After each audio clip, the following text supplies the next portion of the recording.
with comedian David Boyle, and I'm quitting alcohol. So it's all done. I've finished my final fucking ticket, electrical spotters ticket. So now I can officially get electrocuted and I only have myself to blame. It's done. I've done everything now. Working at heights, fucking elevated work platform, under 11, over 11. Heavy rigid truck license, electrical spotters. I've already got dogman, crane, rigger, and what else do I have? First aid, CPR. I am the most employable fucking construction worker you've ever fucking seen, and I don't want to use any of it. There was an Irish guy in my course, an older Irish guy in my course today, and he made me take down his email address and his number and told him to give him a call for work and shit. I don't know about that. I don't even know if I've got a full hard day's work in me. I might have a couple of hours. I don't know about a full 8-hour plus overtime. Overtime? What? Fucking get me out of here. That's something that tempts other people.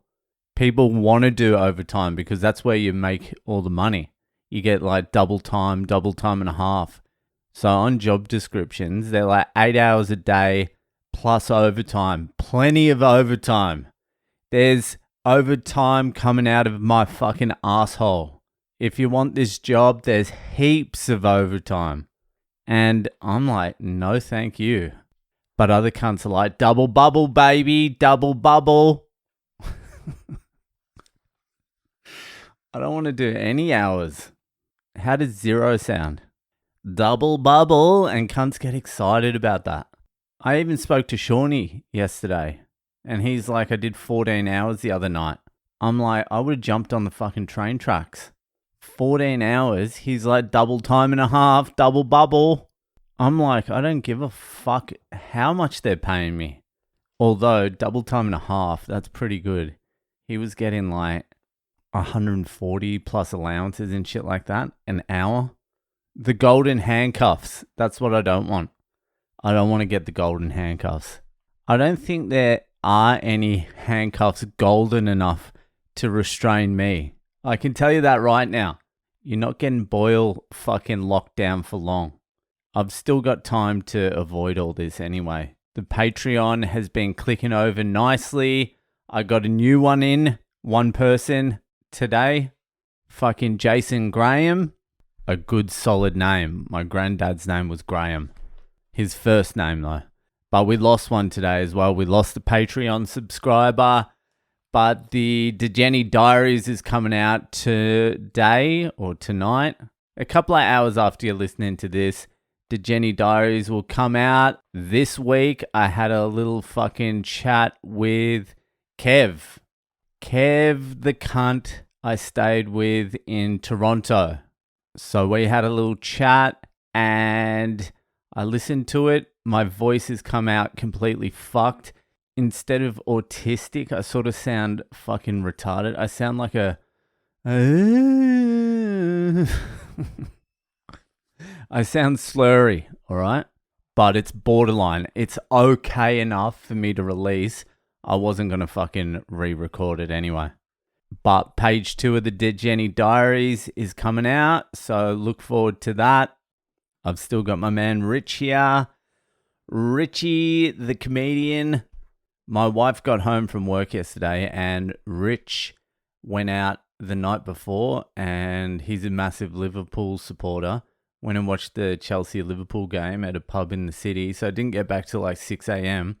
Anyway, he fell asleep on the couch yesterday afternoon, and my wife gets back from work, and he's just out on the couch, fucking snoring, just laid out. And my wife gets home, and I think Rich woke up a little bit, opened his eyes, and he's like, hey, and then just went back to sleep on the couch. My wife messaged me going, oh, Richie's asleep on the couch. I'm like, just fucking wake him up. He's a disgusting comedian. You don't treat them like humans, you treat them like animals. Like a pet you don't like. She's like, I can't do that. I'm like, just start banging shit around. It doesn't matter. Comedians understand. They're not welcome. They're lucky to be anywhere near a bed or a house or a roof. So it's Richie's last night. He's leaving in the morning, so I'm going to take him for a spin down Bondi. The weather's fucking shit though. But who gives a fuck? We watched the dude set himself on fire last night. That is not fun. I think I got to unplug from all that shit. All the fucking misery in the world. I can't deal with it. I was listening to my guru, Jetsumna Tenzin Palmo, and she's like, you can't plug into the negativity. You've got to like send light out there, but you can't plug into it. And you know how you get guilty if you fucking bury your head in the sand, which you're not really doing. You're not burying your head in the sand. You know all this evil shit's going on in the world, but you feel guilty, so you watch the atrocities going on. But there's something about watching these atrocities that fucking turns you bad. It's not good. So I think the only way to combat it is just like step back from it. Know there is just horrific fucking shit going on in the world, and then just try not to fucking add to the collective misery of human beings, and also try and purify it by like, I don't know how to do this, but like sending light and love. I know that sounds hippie, but I mean it in a Tibetan Buddhist sense.